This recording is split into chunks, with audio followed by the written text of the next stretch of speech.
Pelo sinal da Santa Cruz, livrai-nos Deus, nosso Senhor, dos nossos inimigos, em nome do Pai, do Filho e do Espírito Santo. Amém. Meu Senhor e meu Deus, creio fielmente que estás aqui, que me vês, que me ouves. Adoro-te com profunda reverência. Peço perdão dos meus pecados e graça para fazer com fruto este tempo de oração. Minha Mãe Imaculada, São José, meu Pai e Senhor, meu anjo da guarda, intercedei por mim.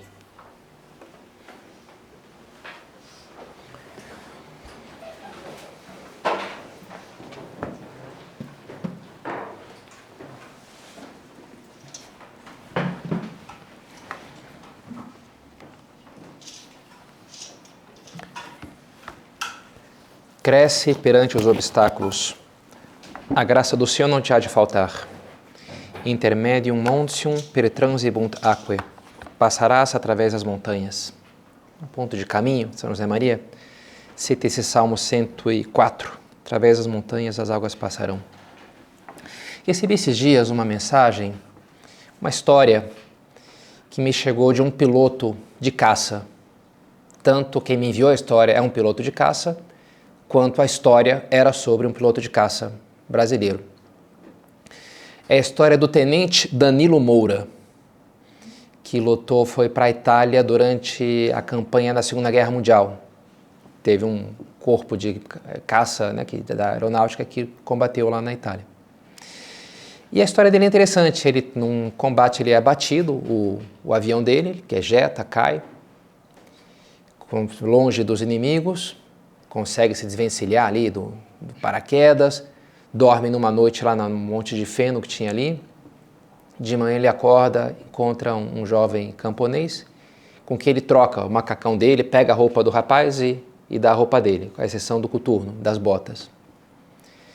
Na queda ele se machuca bastante, entre outras coisas ele morde a língua, não consegue falar direito, o que acaba sendo bom, porque ele começa a ir pelo território lá da Itália, se fazendo passar por um camponês que está procurando a família, que se machucou.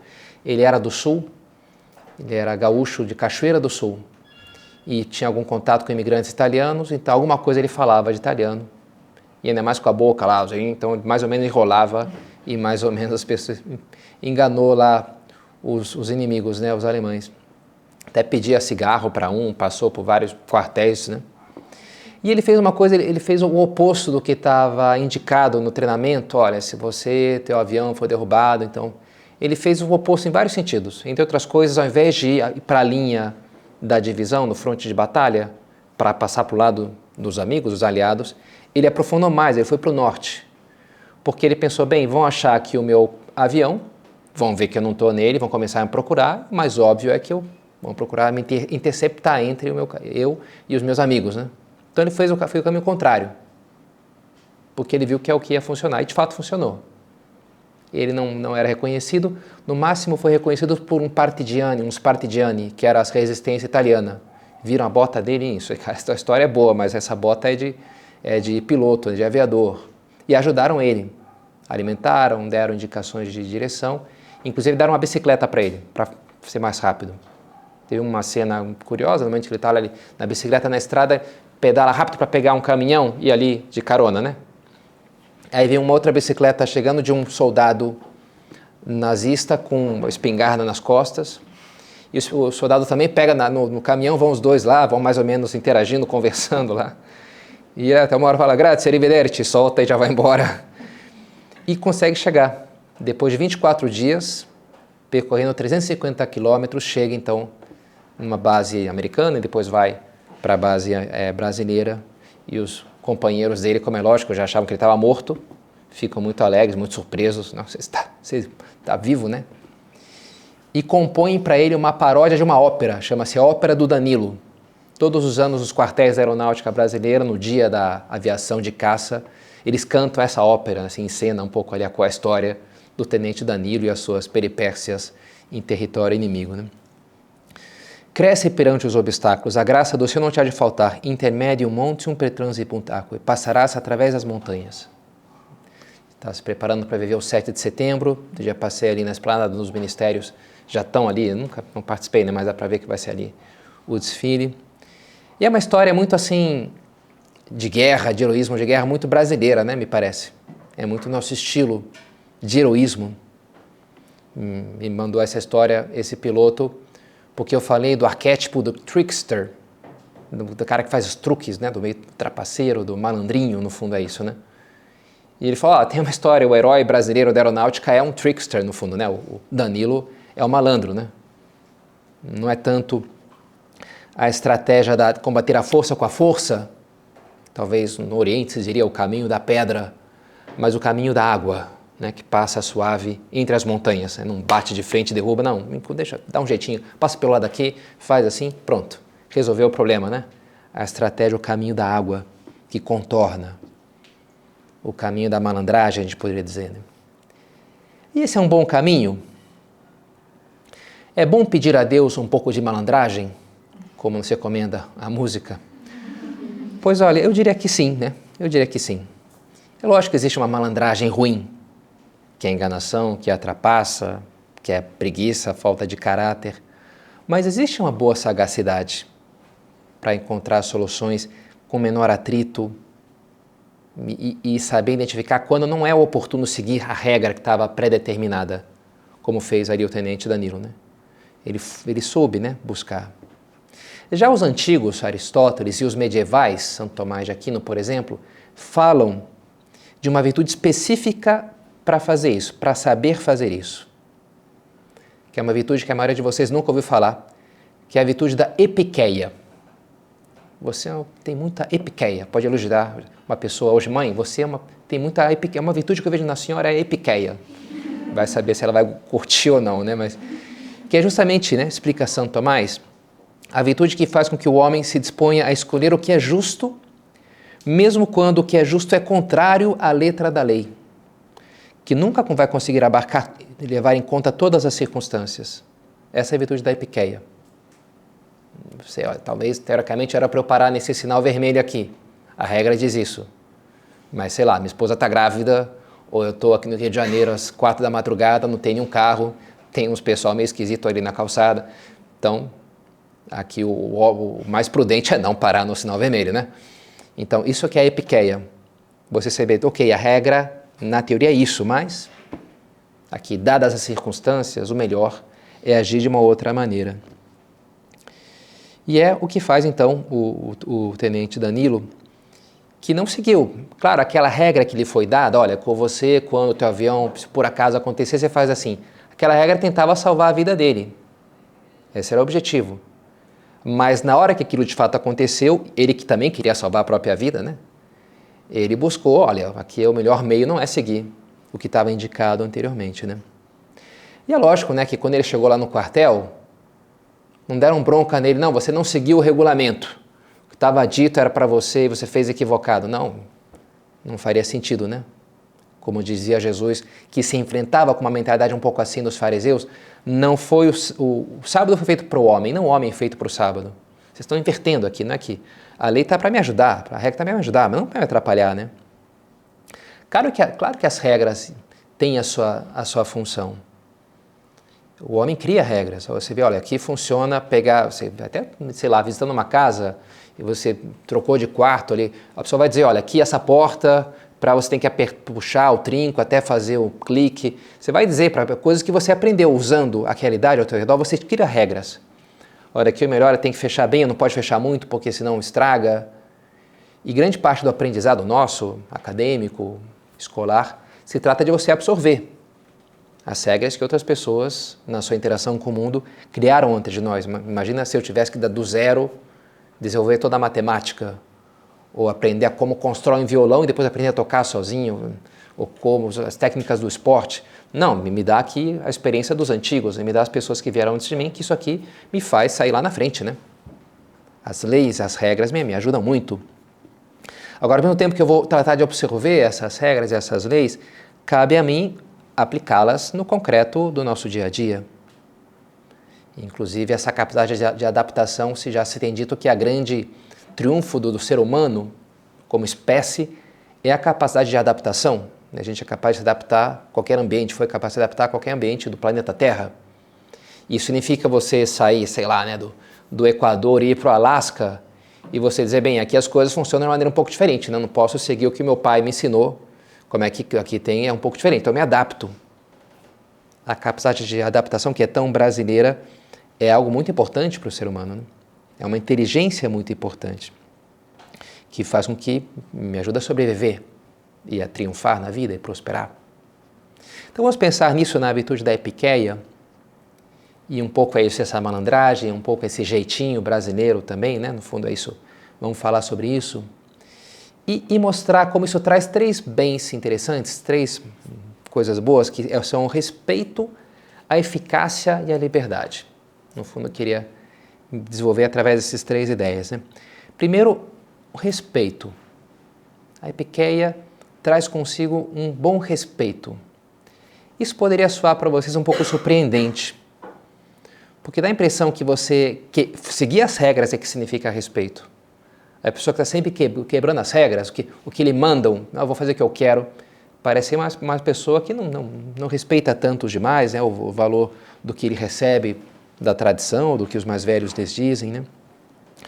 E, no entanto, sim, a epiqueia é uma atitude de respeito diante da realidade. Como a gente falava, né, Santo Tomás explica que a epiqueia é a busca do justo, mesmo quando esse justo é contrário à letra da lei. Mas, explica Santo Tomás, essa transgressão adequada de uma determinada lei é sempre empreendida com relação a uma lei superior, como por exemplo, a intenção do legislador. Ou seja, a epiqueia implica um certo desrespeito de uma lei particular, buscando respeitar uma lei superior. Então eu não vou fazer o que está indicado aqui para buscar uma lei maior, para seguir algo que é mais importante. No direito é costume dizer sumum ius summa iniura. O sumo direito é a maior das injúrias, né? No fundo quer dizer isso, você seguir a letra da lei sempre encontra o contexto, mas uma visão um pouco rigorista, isso vai produzir muitas injustiças, tem que levar em conta. Tudo bem, a lei é essa, mas, cara, olha a circunstância, era uma mulher que morrendo de fome, estamos numa guerra, tem não sei o que, aconteceu tal coisa. Claro que tem que seguir aqui. Sumum ius summa iuniura. É preciso ver o contexto. E por isso nesse sentido que a epiqueia é um respeito. É respeitar o mundo, as circunstâncias, a realidade, que a lei nunca vai ser capaz de abarcar completamente todas as circunstâncias, né? Claro, o problema, quando se torna algo ruim, é quando essa lei superior que me rege não é o bem comum, mas é a lei de Gerson. Sabem a lei de Gerson? Importante é levar vantagem em tudo. Isso é uma coisa dos anos 70, né? Hoje em dia não sei se se fala muito, mas vamos falar de um jogador de futebol aqui, o negócio é levar vantagem em tudo, né? Para algumas pessoas talvez a lei suprema seja essa, né? Eu tenho que levar vantagem e o bem das outras pessoas pouco me importa, né? Isso não tem... Claro que aí não... Mas pelo contrário, a epiqueia é não submeter o inferior, ou melhor, não submeter o que é o superior ao inferior. Não, porque é preciso fazer assim, porque tal pessoa, o professor... Não, mas é o contrário, né? O superior tem que estar por cima, e não o contrário. Escreve também em Caminho, São José Maria, quando um homem transige em coisas de ideal, de honra e de fé, esse homem é um homem sem ideal, sem honra e sem fé. Não dá para transigir com algumas coisas, né? Porque aqui você já está num plano que é o plano superior. Essas coisas não são passíveis de uma flexibilização boa. Submetê-la a outra coisa seria subverter a hierarquia dos verdadeiros bens. Interessante, né? Nosso Senhor também fala disso em polêmica com os fariseus e os escribas. Ele fala que eles pagam, olha, vocês pagam o dízimo da hortelã. Hoje eu tomei chá de hortelã de manhã cedo, eu gosto, não sei se... Hortelã, erva doce, já não gosto tanto, mas de vez em quando eu tomo também. E do cominho, não sei se alguma vez comi cominho, deve ter comido, né? Acho que é um temperinho que se põe nas coisas, né? Um verdinho lá, né? Acho que sim. Vocês pagam o dízimo da hortelã, da erva doce e do cominho, mas deixam de lado os ensinamentos mais importantes da lei, graviora legis, as coisas mais pesadas, né? Como o direito, a misericórdia e a fidelidade. Vocês estão deixando o mais importante para ficar preocupar lá com a erva doce, né? Francamente, né? Erva doce. E deixou de lado a misericórdia, eram sim os fariseus, né? É assim. E termina Jesus falando, vocês filtram o mosquito e engolem o camelo. Deve ser uma coisa meio complicada, engolir um camelo, né? Mas para dar essa ideia plástica, não, você filtrou um negocinho aqui, você está engolindo um negócio muito mais sério, né? A epiqueia é isso, você está atento, olha, ao indivíduo, ao concreto, e a respeitar a realidade, né? Não o contrário. Para preparar essa meditação, li um artigo muito bom do professor Henrique Elfes, que ele produz para sempre, me parece muito genial. É um artigo chamado Elogio do Jeitinho. Ainda que ele é de origem germânica, né? O pai dele era alemão, e ele é super alemão, assim. Mas faz o melhor elogio do jeitinho que eu já vi, assim, né? Muito, muito legal esse artigo. E ele fala, o jeitinho é o respeito perante a unicidade e a peculiaridade individual do real e do concreto. No fundo, eu tirei dele essa ideia, né? O jeitinho é isso, você, cara, tá atento ali, respeita a realidade, não vem com uma regra do alemão imanentista, não, é assim, tem que ser assim, na minha cabeça. Cara, mais humildade, né? Mais abertura para o real. E menos, né? O mundo tem que ser como eu imagino ele. Respeitar. Tá atento. Eu também sou um pouquinho germânico, é verdade? Tenho um pezinho na Alemanha ou na Bélgica, sei lá, né? Mas não me considero uma pessoa especialmente bitolada, né? Nos temperamentos que o Keirsey fala, me parece que o SJ é aquela pessoa mais da lei. Eu sou mais um NT, que é o racional. Então, se você me prova que é mais racional fazer dessa maneira, então pronto. Não tenho o menor problema em mudar a minha maneira de fazer as coisas, pelo menos segundo tenho consciência. Agora, ao mesmo tempo que me considero nisso flexível, porque o que vale é o que é racional, durante muitos anos na direção espiritual me insistiram em me empenhar e ver um contexto mais além do meramente racional. Em concreto, um contexto que incluísse as emoções das pessoas ao meu redor. Tudo bem, isso aqui está fazendo é super racional, é lógico, né, diminui ao mínimo o desperdício. Tara, mas a pessoa ficou super chateada contigo, né? Falei, existe uma pessoa aqui, existe, né? Chateação. Como é que é isso, né? Sim, existe, né? E você talvez devesse levar isso em conta, né? Putz, é verdade, né? Então, me ajudar a abrir um pouco, né? A minha visão de, sei lá, a lei que me segue, que eu sigo é a lei da racionalidade. Talvez não seja a lei mais importante, né? Talvez tenha uma coisa chamada caridade, enfim, coisas assim que convém levar em conta, né? E é um pouco esse esforço que todos nós devemos ter de ampliar, né, o nosso campo de visão, de enxergar, de me abrir ao que está talvez fora da minha maneira mais concreta, das minhas caixinhas, né? Interessante, a Bíblia tem uma simbologia que a gente poderia enxergar, indicar isso daqui, que é a lei da franja, não franja de cabelo, mas na roupa. Ela diz, né, tem várias normas lá no Deuteronômio, acho que é, não misturar lã com linho, mas uma hora falar da franja, você não tecer então o final do tecido, e ali mistura inclusive lã com linho, então uma coisa... O que é isso? Que simbologia é essa? É paralelo com outras simbologias do tipo sábado, você trabalha todos os dias da semana, mas o último dia você não trabalha. Ou a colheita dos campos, você vai colher lá o grão, mas as bordas deixa sem colher.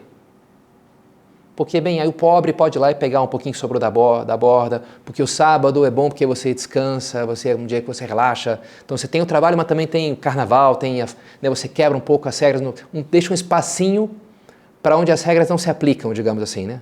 Onde você relaxa as coisas.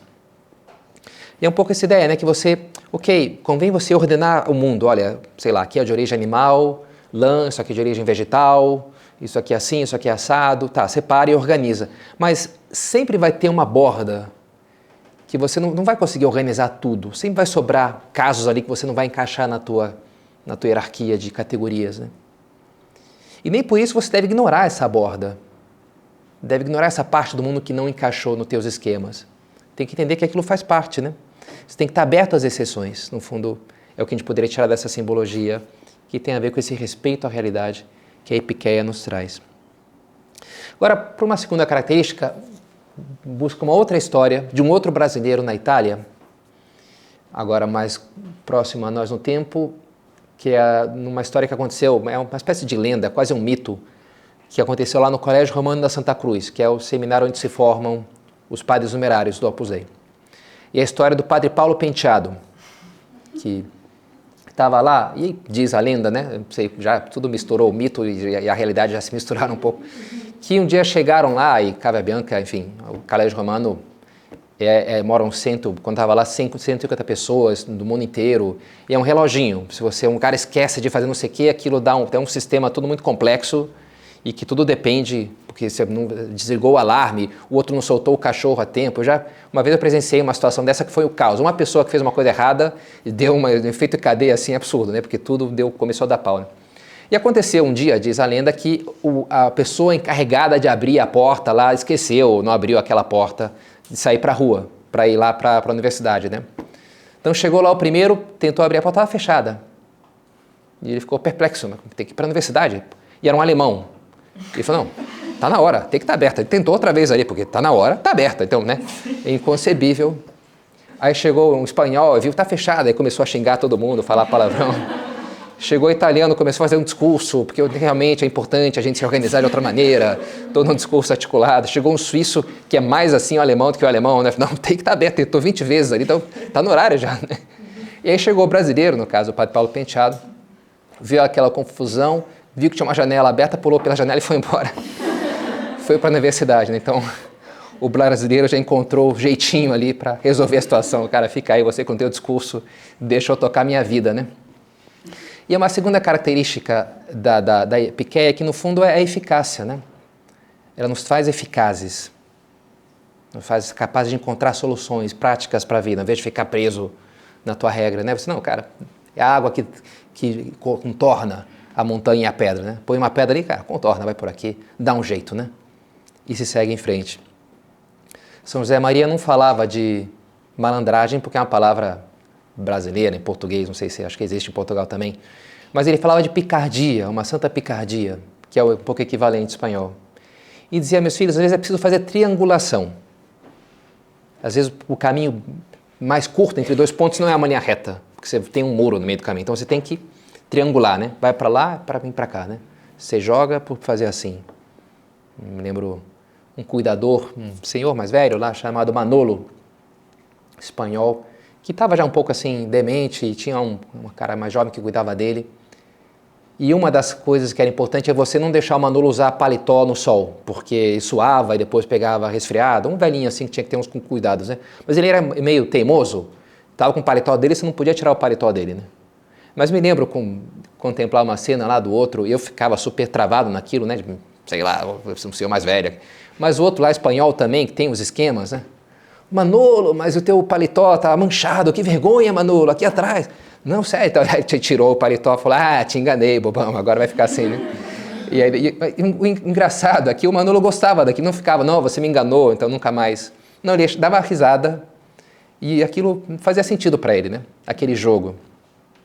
Domingo, falando com meu pai no telefone, falei, pai, estou escutando Guerra e Paz, um livro famoso do Tolstói. Grande livro, literalmente. Você tem que escutar 1812, do Tchaikovsky. Não, porque é uma história da batalha dos russos contra os franceses, aí começa com a Marseillaise, o hino francês, depois o hino russo, depois tem uns canhões no final. Então tem toda uma história, a música narra a batalha lá, né? Ele falou, inclusive, quando eu estava no grupo de jovens, levei o grupo de jovem inteiro lá para a casa da tua mãe. A gente nem namorava ainda, mas chamei todo mundo lá, fui para a casa dela, levei um disco para a gente escutar lá, Tchaikovsky, 1812, e fui explicando para eles, né? Olha, agora essa parte, não sei o quê, né? Em grande parte para impressionar a tua mãe. A gente estava paquerando ela, não namorávamos ainda. E ele falou aquela coisa, né? Olha só, o cara erudito, né? Explicando ali Tchaikovsky, uau, né? Bacana, né? E a minha mãe, também por sinal, tem uma outra historinha dela, que quando meu pai voltava do curso de alemão em concreto, ela sempre, por acaso, estava na varanda da casa, com o cabelo super arrumadinho, casualmente lendo um livro. Que coincidência, você por aqui, outra vez. Tudo super armado, né, para estar ali, né, assim. Então, de um lado e de outro, estava cheio de truquezinhos, digamos assim. E é um pouco isso, né? É a triangulação, né, das relações humanas, é a trigonometria de você. Nenhum dos dois escuta isso e fala, você me enganou, né, eu vou pedir o divórcio, né, porque você... Não, é parte do jogo, né? E é uma parte do jogo normal que a gente faz, né? Algo disso faz Jesus com os discípulos de Emaús, quando faz meio que de conta, né, que vai em frente, mas aí fica com eles. É um pouco isso, faz parte do jogo isso daí. O Papa Francisco citava umas palavras de São Gregório Magno, que é o santo de hoje, inclusive. Alguma vez ele citava isso daí, que é um conselho dele, que foi bispo e depois papa. Omnia videre, multa dissimulare, pauca corrigere. 3 conselhos, né? Omnia videre, Está de olho em tudo, estou vendo tudo. Multa dissimulare, dissimular muito, fazer de conta que não vi. Pauca corrigere, corrigir poucas coisas. Né? No fundo é o governante, né? Quem está governando tem que estar atento. Mas não se trata de ficar agora em cima, fulana, você, senta direito aí, né? Você não trouxe não sei o quê, cadê o material? Sei lá, cara, dá espaço para as pessoas, né? Às vezes vai ser preciso corrigir. Mas sufoca se você fica ali em tudo. Então, no fundo, essa pedagogia inteligente, né? É uma caridade que busca de fato ser eficaz.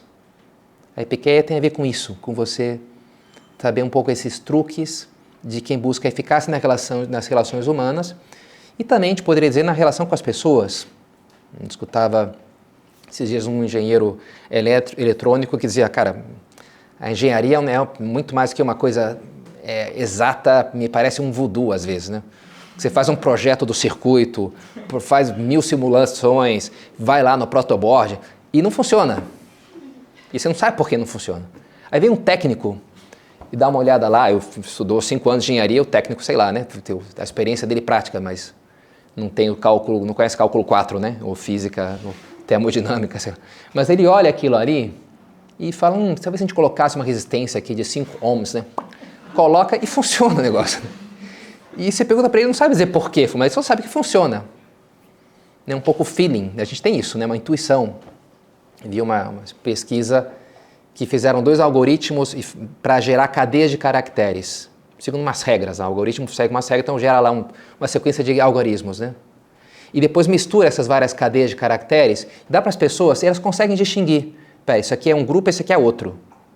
Ah, você acertou. Por quê? Qual que é a regra que está de trás? Ah, já não sei dizer. Mas é um feeling. É um pouco a redes neurais, né? Um pouco que agora os computadores estão fazendo isso daí, né? Ele não sabe explicar por que ele chegou, o ChatGPT chegou naquilo. É um feeling, entre aspas, né? Mas a rede neural funciona assim. Que você simplesmente aquilo funciona, mas você não consegue dar um raciocínio silogístico, lógico, né? Boa parte da realidade é assim, a gente se relaciona com ela dessa maneira. Não sabe dizer o motivo. Sei, talvez a samaritana que conversa com Jesus no poço de Sicar, os judeus eram inimigos, né? Ela não deveria dar muito papo para aquele judeu lá. Mas não sei, ela olha para ele, é um feeling, né? As mulheres têm isso mais talvez desenvolvido, né? O sexto sentido de, bem, não sei, o jeito dele olhar. E ela confia, né? Não sei porquê, mas eu vou confiar nesse cara daqui. E ali está a sua salvação, né? Muitas vezes é isso, né? O que nos vai salvar é isso, é você entender um pouco, se deixar levar um pouco por esse feeling, né? Mesmo que aquilo não esteja muito categorizado, digamos assim, né? Explícito, uma lógica explícita.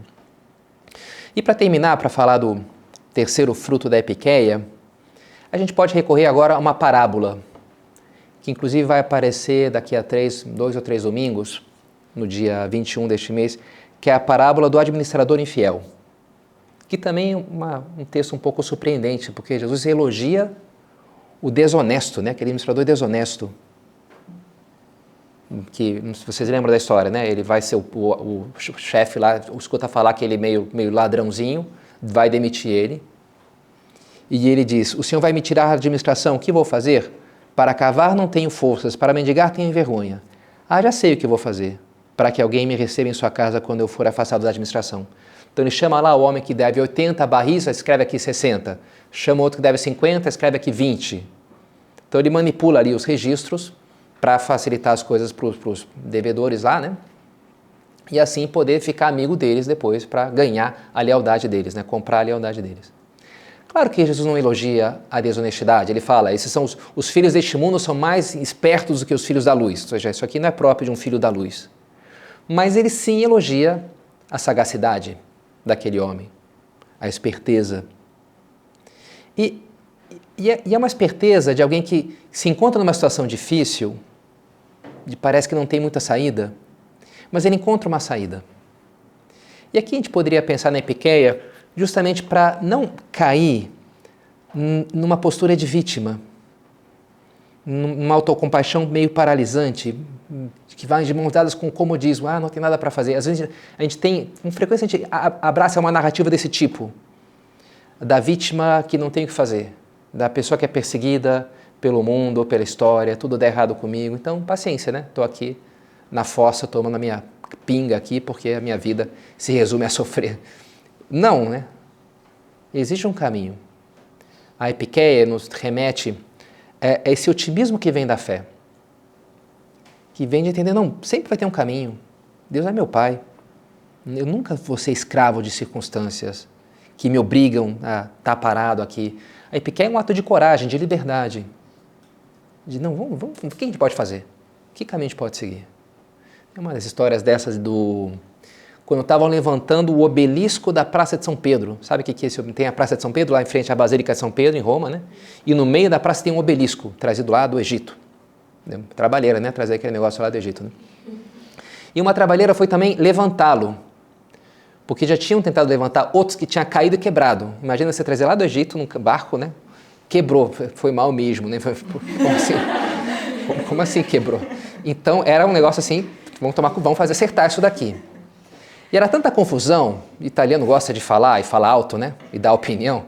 E o Papa baixou um decreto, literalmente, falou, olha, quem falar só que o chefe que comanda pode falar.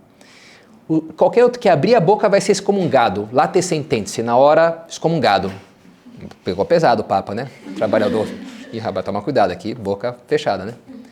Só que eles estavam levantando e as cordas começaram a tremer, a chiar, e claramente iam arrebentar.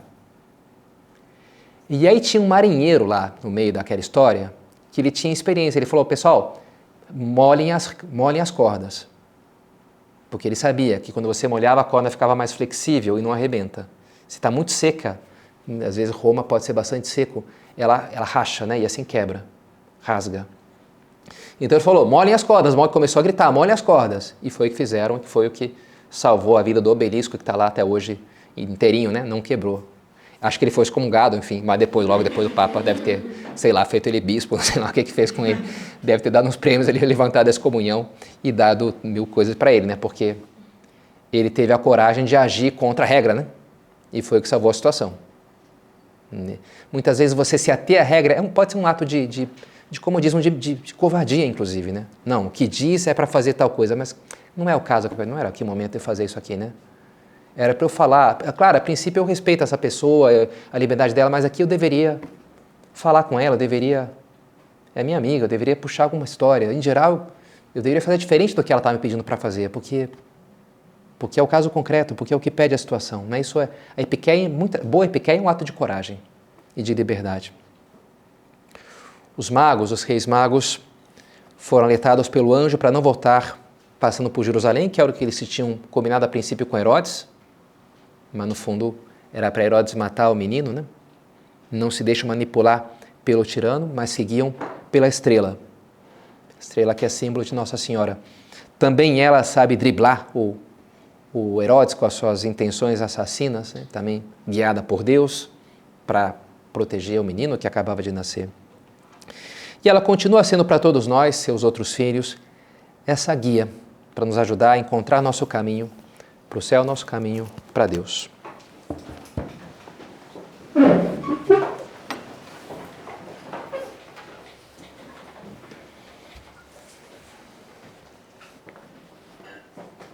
Dou-te graças, meu Deus, pelos bons propósitos, afetos e inspirações que me comunicaste nessa meditação. Peço-te ajuda para os pôr em prática. Minha Mãe Imaculada, São José, meu Pai e Senhor, meu anjo da guarda, intercedei por mim.